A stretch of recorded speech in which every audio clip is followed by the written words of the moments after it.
बिस्मिल्लाहिर्रहमानिर्रहीम। मेरा नाम अली मोहम्मद है, पाइट में एज़ ए टीओटी काम करता हूँ। और आज मैंने जो एक अहम टॉपिक है, जो यहाँ हमारे एजुकेशन में जिसकी बहुत बड़ी डिमांड है, लेकिन यहाँ पे जो है ख़ासकर पाइट पाइट जैसे इदारों में और एजुकेशन में इसकी अहम डिमांड है, और हम उसके ऊपर बात करेंगे जो रिसर्च है, और ख़ासकर रिसर्च और रिसर्च मेथोडोलॉजी, और उसके बारे में जानना चाहेंगे कि क्या है। और आज मेरे पास जो मेरे मेहमान हैं, जो अपना तारुफ़ करवाएँगे। अस्सलाम वालेकुम। मैं लवंग खान पीएचडी ज़ूलॉजी डिपार्टमेंट से मेरा पीएचडी हुआ है। पाइट में सर्विंग कर रहा हूँ एज ए टीओटी। मेरे पाइट में 3-4 साल तजुर्बा है और मैंने असिस्टेंट डायरेक्टर फूड भी मैंने काम किए है। बलूचिस्तान यूनिवर्सिटी में मैं विजिटिंग पे लेक्चरर पे भी काम कर रहा हूँ। बिहाइंड दैट मेरे मोर देन 12 पेपर्स है, नेशनल और इंटरनेशनल साइंटिफिक पेपर्स भी है। तो आपकी बड़ी मेहरबानी, आपने हमें मौका दी सर। ठीक सर। सर देखिए, बहुत बड़े मौके हैं रिसर्च के, और ख़ासकर पाइट पाइट का काम जिस तरह ट्रेनिंग, मटेरियल डेवलपमेंट, और 3 जो एरियाज़ हैं, और उसमें एक अहम एरिया रिसर्च की है। ठीक है ना? जी तो सर। आज हम कोशिश करेंगे कि रिसर्च को ही फ़ोकस करेंगे, कि रिसर्च के बारे में जानने की कोशिश करेंगे कि रिसर्च क्या है और उसके तरीक़ेकार क्या हैं। तो मेरा पहला सवाल आपसे है कि रिसर्च क्या है, और इसका माने क्या है, और हम क्यों करते हैं? सर, रिसर्च दरअसल री mean gain search go about find. आपने रियलिटी को फाइंड करना है। आप रिसर्च हम इसीलिए करते हैं कि रिसर्च की मुख्तलिफ हाल ये जो आपके सामने सारे इन्वेंशंस, इनोवेटिव आइडियाज़, एजुकेशनल में इनकलाब आना, टेक्नोलॉजी में इनकलाब आना, ये सारे रिसर्च की ही मनहूनी मिन्नत है। तो इस पे लिए हम रिसर्च करते हैं कि न्यू डेज जैसे आजकल एआई आए हैं, या आपकी रिसर्च में जैसे टेक्नोलॉजी के हवाले से जितना ही एडवांसमेंट मराइल से गुजरे हैं, ये सारे आपकी रिसर्च की अपशोट है। रिसर्च की है। आप बताएं कि मतलब ये जो रिसर्च है जिसके बारे में हम बात करते हैं, रिसर्च की कितनी किस्में हैं, और हम उनको कैसे समझें कि मतलब कौन सी रिसर्च कब कैसे करनी है, रिसर्च की कितनी किस्में हैं? बहुत ज़बरदस्त सर। रिसर्च एक बड़ा टर्म है। रिसर्च आप डिग्री के लिए भी कर सकते हो, आप प्रोजेक्ट गेन करने के लिए भी कर सकते हो रिसर्च, या आपकी कोई और इस तरह के रिसर्च प्रपोजल जीटीसीज होते हैं, एमएस पीएचडी, ये सारे रिसर्च के होते हैं। मुख्तलिफ इसके किस्में हैं। इसमें डिस्क्रिप्टिव रिसर्च भी आते हैं, इसमें एनालिटिकल रिसर्च भी आते हैं, इसमें क्वालिटेटिव रिसर्च भी आते हैं, इसमें क्वांटिटेटिव रिसर्च भी आते हैं, इसमें एम्पेरियल रिसर्च भी आते हैं, और इसमें एक्सपेरिमेंटल रिसर्च भी आते हैं सर। ठीक है। और ये बताएं कि क्वालिटेटिव और क्वांटिटेटिव रिसर्च, इसमें क्या फ़र्क है इन दोनों में, कि मतलब हम क्यों करते हैं, मतलब क्वालिटेटिव रिसर्च या क्वांटिटेटिव रिसर्च, इनकी क्या ज़रूरत है? और ये टर्म्स मतलब ज़्यादा इस्तेमाल हमने देखे कि रिसर्च में हम अक्सर बेशतर ये 2 किस्में ज़्यादा हमारे सामने इस्तेमाल होती हैं। सर, इससे पहले क्वालिटेटिव और क्वांटिटेटिव को समझने से पहले हमें डेटा को समझना चाहिए। रिसर्च की दुनिया में सबसे डेटा। पहले हमने डेटा को गेन करना है, समझना है। डेटा आपके पास दो किस्म से आते हैं। एक न्यूमेरिकल फॉर्म में आता है, दूसरा नॉन न्यूमेरिकल फॉर्म में आता है। Numerical and non non numerical, numerical जी। ये फिर क्या है? मतलब न्यूमेरिकल क्या होते हैं, नॉन न्यूमेरिकल?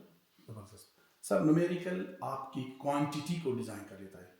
क्वांटिटी को। जी, अगर इसको क्वांटिटी। आसान लफ्जों में मतलब हमें बता दें कि क्वांटिटी मतलब किस लेवल, मतलब उसको क्या कह सकते हैं हम, अगर मिकदार। मिकदार। जी, मिकदारी मिकदार। मतलब वो मतलब प्रोसेस है आप उसको। किसी की एज, टाइम या सैम्पलिंग साइज को रीड आउट करने के लिए आप मिकदार शो करते हो, क्वांटिटी। और दूसरा क्वालिटी। क्वालिटी में आपके पास non numerical as word show. Non numerical में आप टेक्स्ट से, आप पिक्चर से, आप स्क्रिप्चर से, या आप पास्ट इवेंट से चीज़ों को फाइंड आउट कर लेते हो। ये दो किस्म के हमारे पास डेटा है। और इस डेटा को हम इसी तरह फिर आगे ले जाते हैं। क्वांटिटी में लार्ज सैंपल साइज होते हैं। क्वांटिटी में फिर आप ब्रॉड लेवल पे आप स्टैटिकल एनालिसिस इस पे लगा लेते हो। आपकी डेटा जितना ही ज़्यादा होगा उतना आपने स्टैटिकल एनालिसिस, जैसे इस रेग्रेशन है, एनोवा है, एसपीएसएस है, ये सारे उसी में लगाते हो। और क्वालिटी, इसमें डेटा नहीं होते, इसमें आपने अपने रिसर्च को आप सैम्पलिंग साइज से सेकेंडरी रिसोर्स से, एक है प्राइमरी सोर्स, दूसरा है सेकेंडरी सोर्स।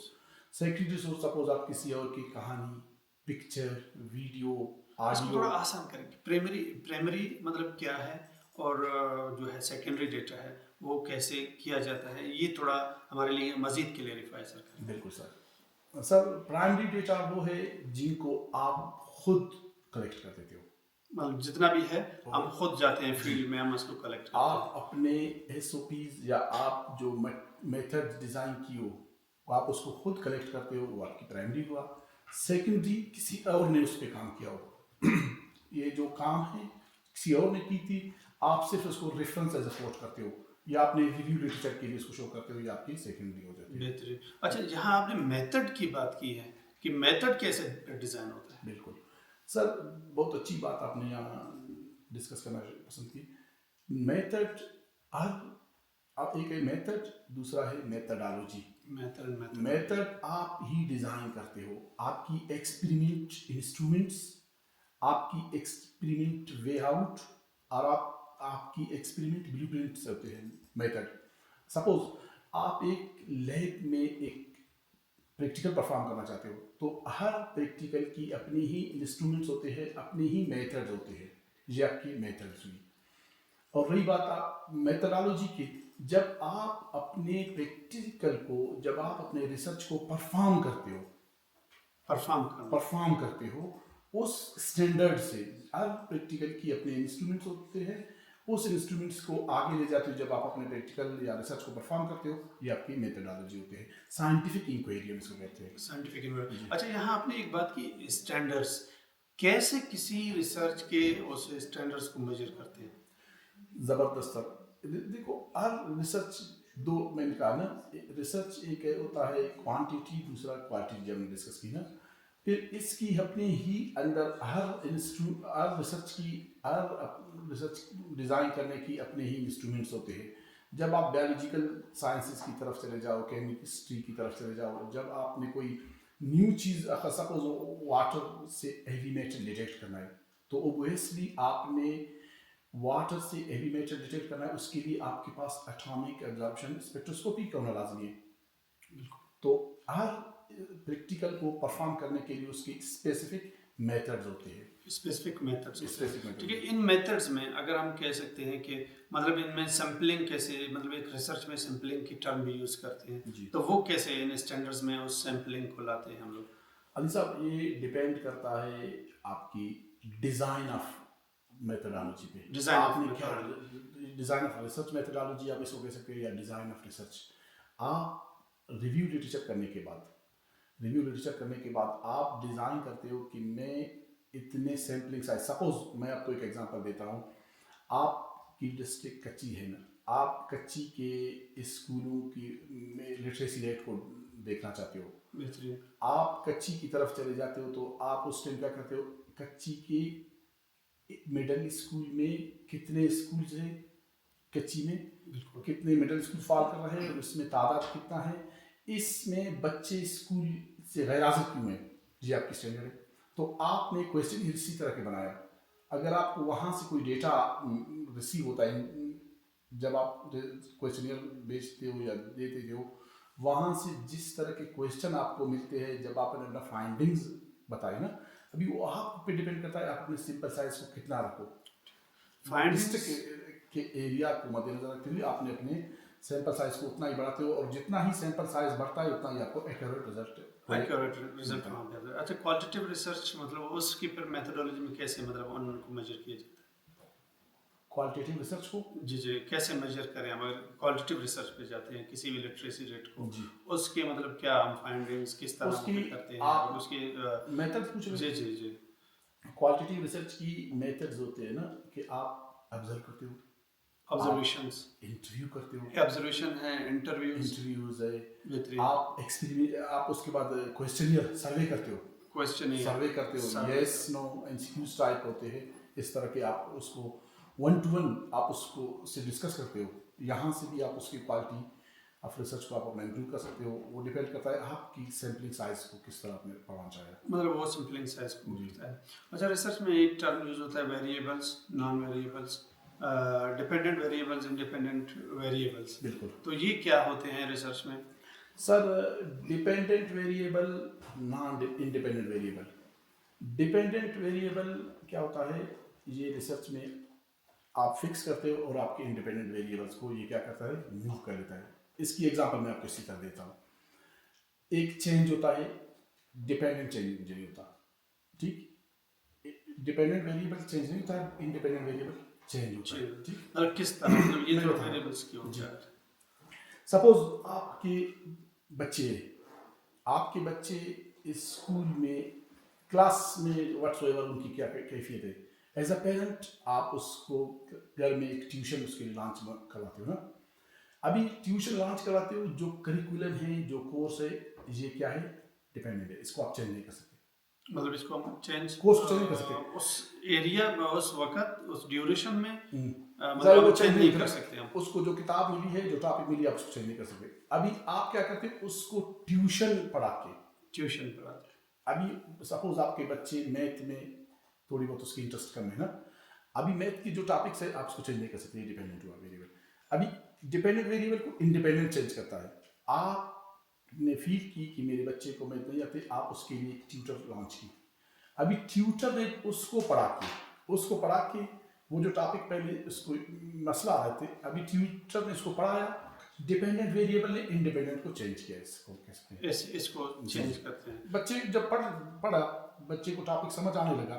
जब समझ आने लगे, वहां से हम कहते हैं कि मैथ अभी इसके लिए आसान हुआ। हमने मैथ को चेंज नहीं किया, हमने ट्यूशन लॉन्च करवाया। बेहतरीन। जी अच्छा, एक रिसर्च में कुछ टॉपिक वो क्या होते हैं, टर्म्स यूज होते हैं, वैलिडिटी, प्रोबेबिलिटी, ये चीज़ें, जजमेंटल, ये क्या होते हैं, इनके बारे में अगर हमें आप बता दें थोड़ा। Validity, reliability. आप देखो रिसर्च की पहले भी हमने कहा कि रिसर्च एक ऐसी चीज़ है जो आम लफाजी चीज़ों पे यकीन नहीं करता है। रिसर्च को उसकी कंफर्मेशन मांगता है, कंफर्मेशन कंफर्मेशन होता है। आप on the base of data. जी जी, आपने डेटा लिया है, आपने डेटा को, आपकी वैलिडिटी है ना। सपोज आप यहाँ एक साइड से कह रहे हो कि भाई मैंने स्कूल की सैम्पलिंग की है, बच्चे क्यों नहीं पढ़ते, फिर वहाँ से आप मासेस पे गए हो, तो ये रिलायबिलिटी नहीं है ना। वो कहते हैं कि आप स्कूल की बातें कर रहे हो तो स्कूल के बच्चों को लो ना, मासेस पे नहीं जाओ। तो इस तरह के चीज़ों को मतलब रिलायबिलिटी है, कंफर्मेशन है। आपने जो डेटा कलेक्ट की हो वो किस स्टैंडर्ड से की हो, या इसकी पास इसकी कोई है, वजूद है। इन दोनों को रिव्यू लिटरेचर के बाद जाते हैं कि हम कहते हैं कि ये हमारे रिलायबल है, वैलिड है। ज़बरदस्त, बेहतरीन।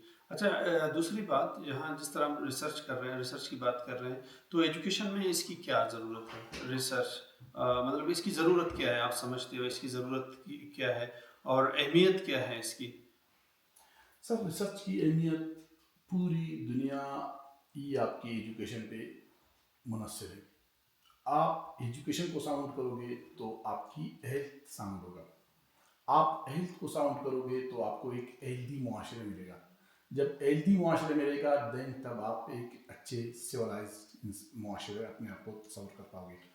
और रिसर्च बेसिक यूनिट है एजुकेशन की, मतलब एजुकेशन की बेसिक बेसिक एजुकेशन के। उसमें में आप अपने गवर्नेंस को सेट कर सकते हो, उसमें आप अपने एकेडमिक गैप्स को फिल कर सकते हो, उसमें आप न्यू वर्ल्ड आर्डर को छू सकते हो बिकॉज ऑफ रिसर्च। मतलब इसकी बुनियाद पे, बुनियाद पे मतलब एजुकेशन में खासकर। Education research. अच्छा, और किस तरह की फिर हम रिसर्च इस्तेमाल करें एजुकेशन में, जो मतलब हमारे लिए डेटा भी आए, हमें इंफॉर्मेशन भी मिले, मतलब कौन से किस्म को हम ज़्यादा बेहतर समझते हैं, आप समझते हैं कि वो एजुकेशन के लिए सूटेबल है और हम उसको ये इस्तेमाल करें और अपने इदारे की बेहतरी के लिए? सब बिल्कुल बहुत ज़बरदस्त। हम एजुकेशन मतलब फील्ड को अगर हम चूज करें तो एजुकेशन में मोस्टली हम क्वालिटेटिव टाइप पे फॉल कर रहे हैं। ऐसे जब आपके वेरिएबल्स होंगे तो आप, अगर वो डिपेंड करता है आपकी रिसर्च प्रोजेक्ट पे, उसमें वेरिएबल था, अगर क्वांटिटी में फॉल की ठीक, नहीं तो मोस्टली 90% हमें हमारे एरिया फॉल करता है क्वालिटेटिव में। और क्वालिटेटिव रिसर्च क्वालिटेटिव ये रिसर्च में फॉल करता फॉल है। करता जी है, सर, ठीक है, मतलब जो एजुकेशन मतलब बिल्कुल यहाँ पे है वो क्वालिटेटिव क्वालिटी रिसर्च पे वो पे रिसर्च, करता बिल्कुल है, सर। ठीक है। और इसके ऊपर कैसे डिसीजंस एजुकेशन में लिए जा सकते हैं, आपकी क्या मतलब राय है यहाँ पे? सर देखो, रिसर्च की यही होते हैं कि रिसर्च, क्वांटिटेटिव रिसर्च की भी यही मतलब रिजल्ट्स होते हैं कि आपने अपने ही रिसर्च से एक रिजल्ट अखज़ करना है। रिजल्ट कैसे आते हैं, ज़ाहिर उसकी अपनी एसओपीज होते हैं, आपने कौन सी मेथडोलॉजी यूज़ किया है, क्या टॉपिक डिज़ाइन किए, मासेस को एथनोग्राफिकल हिस्टोरिकल टच देने के बाद जो रिजल्ट्स आपके पास आए अभी आपने कैलकुलेट करते हो वहाँ एक मतलब क्वांटिटेटिव में जब स्टेटिकल एक लफ्ज़ है, SPSS सॉफ्टवेयर होते हैं ना, स्टेटिकल एनालिसिस होते हैं। आप 80% जो चीज़ आपको प्लस पॉइंट में लगी आप उसको कंसीडर करते हो, 20% क्या कहते हो, खैर 80% को ज़्यादा टाइम देते हो, बिल्कुल, मतलब ये मतलब उसको हम ज़्यादा वो ज़्यादा कंसिडर कहते हो। करते जी हैं, सर। ठीक है। मतलब ये बलूचिस्तान में खासकर एजुकेशन के हवाले से मतलब कि आपने देखा होगा कि मतलब इसमें क्या चीज़ों के इम्प्रूव करने की गुंजाइशें मौजूद है, जो एजुकेशन सेक्टर है खासकर? देखो, रिसर्च एक ऐसे खूबसूरत मैं समझता हूँ फील्ड है, इसमें ये किसी को मायूस नहीं करता ना। वो कहता है जहाँ किसी को नहीं आते वो कहते हैं वहाँ एरिया ऑफ इम्प्रूवमेंट। तो बलूचिस्तान में मेरा ख्याल 80% इस तरह के एरियाज है जो इम्प्रूव होते हैं एजुकेशन के हवाले से। हमारा एजुकेशन सिस्टम अभी तक रिसर्च को समझा ही नहीं है, सिर्फ वही निज़ाम, वही फरसूद या पुराने सिस्टम हम इस तरह चल रहे, किताबें हैं हमारी, किताबों में फिर हमारे टीचर स्किल्स नहीं होते हैं, टीचर को पढ़ाना पढ़ाना पता नहीं होता है ना बिल्कुल। कि एक टॉपिक अगर प्राइमरी हमारे फाउंडेशन होता है ना, मोस्टली हम अगर फील्ड पे होते हैं या रिसर्च को मत कैरी करते हैं तो वहाँ हमारे टीचर्स को इसीलिए ट्रेंड भी किया जाता है कि आपने सपोज बच्चों को A for Apple, B for बस या बेबकरी वाला, ठीक है, ये उसकी एक कंपोनेंट्स है। सब हमारे बच्चों की क्रिटिकल थिंकिंग, रिसर्च कहता है कि हाउ एंड व्हाई वाले कॉन्सेप्ट्स कैसे डेवलप कर सकते हो, how and wow. How and why जैसे कि रिसर्च में मुख्तलिफ, जैसे कि हम अभी बैठे हुए ये लाइट, ये कंप्यूटर, हाँ हम बच्चे इस्तेमाल करते हैं ना, मोबाइल आज के इस्तेमाल करते हैं। आपके बच्चे ने जब फील की कि ये मोबाइल कैसे ईजाद हुआ, किसने ईजाद किया, देन हम समझते हैं कि क्रिटिकल थिंकिंग आपके बच्चों में है, रिसर्च काम कर रहा है। अदरवाइज अभी तक हम वही रिवायती निज़ाम में है। हाँ, ठीक है। अच्छा ये बताएं कि किसी भी इंसान पे अगर कोई इंसान रिसर्च करता है उसके कितने एक शख्स के ऊपर उसके ज़ात पे इम्पैक्ट आते हैं। फर्स्ट करें आपने PhD किया है और साइंसेस में, प्योर साइंसेस में, तो आपकी शख्सियत पर रिसर्च के क्या मतलब आए हैं? फर्स्ट करें 3 हमारे डोमेन्स होते हैं खासकर, नॉलेज, स्किल, एटीट्यूड। आप फर्स्ट करें नॉलेज तो गेट करते रहे स्कूलिंग से, जो रिसर्च जब आपने किया तो उसके क्या इम्पैक्ट आपकी ज़ात के ऊपर आ गए? सर बहुत ज़बरदस्त रिसर्च आपको रियलिटी की तरफ चले जाते ले आते हैं। गैर हकीकी चीज़ों को एटलीस्ट आप कबूल करना बंद करते हो। रिसर्च कहते हैं कि आप क्रिटिकल थिंकर बनो, आपकी हाउ एंड व्हाई वाले जो कॉन्सेप्ट्स होते हैं वो ज़्यादा डेवलप हो इसमें इसमें। जी, अच्छा, पर्सनालिटी डेवलपमेंट में आपको पर्सनालिटी क्या क्या आपके रवैये में क्या फ़र्क है? जो रवैया है आपका, जो एक मतलब रिसर्च नहीं करता है, एक बंदा रिसर्च करता है, तो उसके और आपके रवैये में क्या फ़र्क, मतलब क्या फ़र्क नज़र आता है? आप खुद मतलब एज ए रिसर्चर हो। जी सर बिल्कुल ज़बरदस्त। जब आप हम सब अपने ज़ात से मतलब स्टडी करना शुरू करते हैं, सेल्फ असेसमेंट में है ना, कि पर्सनालिटी जो आपने कहा, रिसर्च के बाद पर्सनालिटी बहुत डिफरेंट होती है। उसकी वजह है ना, आप हर चीज़ को किसी और एंगल से देखते हो। मतलब इसमें उसके फिलॉसफी को फिलासफी जाना, को जाना, उसके अगर ऊपर ये आर्ग्यू करना, उसको डिबेट करना, अगर मैं ये ना करूँ तो ये बच्चों पे क्या असर पड़ेगा। मतलब हर मुमकिन मतलब आप क्वेश्चन है। अपनी ज़ात को छोड़ के मुआशरे को देखते हो कि यार मैं ये जो पढ़ा रहा हूँ बच्चे गेन कर रहा है, बच्चे इसको गेन करके इसको आगे ले जा रहे हैं, घर में अपने एक दूसरे को चेंज कर रहे हैं, या ये जो मैं पढ़ा रहा हूँ बच्चे इसको सीख रहा है। मतलब हर एंगल पे आप अपने ज़ात से असेसमेंट करना शुरू करते हो। और पहले तो बंदे को पता नहीं होता था ना, ज़बरदस्त। अभी हम हर जो बातें करते हैं, हर अमल करते हैं, उसके बाद हम उससे ज़्यादा अपने असेसमेंट करते हैं कि हाँ हम गलत तो नहीं कर रहे। मतलब सुनसनाई बातों पे वो क्या नहीं करते, नहीं मतलब सर, रिसर्च की बुनियाद पे रिसर्च एनालाइज डेटा और अपने मतलब माइंड में आर्ग्यू कोई काम argue करना, करता है, data और देखते कोई हैं। मंतक रखता है, कोई इंसान Logic रिसर्च लाजमी की है। लॉजिक रखता है, सर, तो उसकी बुनियाद पे मतलब कोई भी इंसान उस रिसर्च को मतलब अपने आप के ऊपर, अपने शख्सियत के ऊपर भी मतलब इम्पैक्ट नजर आता है। हाँ? जी जी, ठीक। लॉजिक के बुनियाद पे ये चलता है, और लॉजिक मतलब एक मेरा ख्याल नॉलेज की मदर है। आप हर चीज़ को लॉजिकली देखते हो ना, लॉजिक की दुनिया पर्सपेक्टिव पे हर चीज़ को आप देखते हो। यहाँ से इल्म यहाँ से शुरू होते हैं। बेहतरीन। हम इल्म इसको ये नहीं कहते कि बच्चों को ABC आते नहीं, बच्चों ने होमवर्क काम किया नहीं, ये इल्म की डेफिनेशन नहीं है, ये एक ट्रेंड है। आपके Trend। बच्चे ट्रेंड है, वेल एजुकेटेड और वेल नॉलेज आपकी यहाँ एक फिलासफी, चीज़ों को फिलासफिकली एड्रेस करो। उसको मतलब वहाँ पे रिसर्च के जी जी, मुताबिक ही करना एड्रेस चाहिए। पाइट के हवाले से provincial institute for teacher education के लिए क्या सजेस्ट करेंगे कि जो रिसर्च है, रिसर्च के एरिया को कैसे फाल बनाया जाए, क्योंकि आपका अभी 4-5 साल एक्सपीरियंस हो चुका है यहाँ पे, तो इसको कैसे मतलब फाल बनाया जाए, कैसे इसको फंक्शनलाइज बनाया जाए ताकि टीचर ट्रेनिंग मटेरियल डेवलपमेंट के लिए फ्रूटफुल रहे। क्या कहते हो इस हवाले से?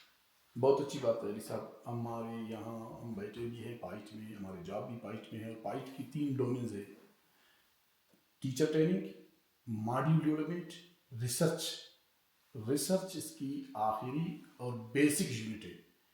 रिसर्च को अब मैं पाइट को इस तरह मतलब देख रहा हूँ, जो मेरे इदारे हैं, और यहाँ से जब हमारे टीचर हजरात मास्टर्स पे जाते हैं, वहाँ ट्रेनिंग देते हैं ना, तो रिसर्च क्या कहता है, इन सब की डेटा को कलेक्ट करना, कि फर्स्ट फेज में फर्स्ट टाइम एक टीचर वहाँ जाते हैं, उसने वो ये जो आपके ऑब्जेक्टिव्स एसएलओज को वहाँ बयान करने में कौन सी दिक्कत उसने फील की, या फिर वहाँ से जो बच्चे टीचर्स या इसको रिस्पॉन्ड कर रहे थे, नहीं कर रहे थे, उसकी वजूहत करिकुलम से गए, करिकुलम से उसके साथ गए, या फिर कैपेसिटी बिल्डिंग में नहीं थे। इन सब को वहाँ से एक रिपोर्ट की शक्ल में लाते हैं। ये रिपोर्ट जमा होते बिल्कुल एक आपकी रिसर्च बाकायदगी एक डिपार्टमेंट होना चाहिए, रिसर्च डिपार्टमेंट रिपोर्ट की शक्ल में बनना चाहिए। तो इसकी कलेक्टिव रिपोर्ट, एक होता है कलेक्टिव रिपोर्ट, आपने पूरी हर ट्रेनिंग की एक जामा रिपोर्ट बना के बताना है कि भाई कच्ची में इस तरह के माइंडसेट थे, लोगों की यही नीड्स थी, और लोगों ने इतने इसमें गेन की। खुशदार में ये था, तुरबत में ये था, किला सैफुल्ला में वो इस तरह के, लोलाई में, हर डिस्ट्रिक्ट की टेबल की शक्ल में मसलों को बयान करना या वो गेन करना, ये आपकी रिसर्च है। ताकि इसको पढ़ के दूसरी बार जब आपके यहाँ से मास्टर ट्रेनर चले जाते हैं, वो इस चीज़ को फिल करके देन आगे जाए। मेरा ख्याल ये हमारे लिए और फाइट के लिए ज़बरदस्त इकदाम होगा। मजीद अगर रिसर्च के हवाले से सर कुछ सजेशन, कुछ बातें अगर सर रिसर्च के हवाले से मैं यही बताना पसंद करूँगा कि हमारे ये जो यूथ है ना, ये जो हम BSc या BS MSc करते हैं, फ़ौरन हमारे जहन में एक चीज़ मजबूरी है या ज़रूरी है हमारे जॉब, इसके बिल्कुल इसी तरह मैं कहता हूँ कि हमारे बच्चे जिस तरह MSc के बाद जॉब के पीछे रहते हैं ना, मैं कहता हूँ इससे ज़्यादा वो रिसर्च के पीछे लगे, और ज़्यादातर रिसर्च के पीछे पीछे।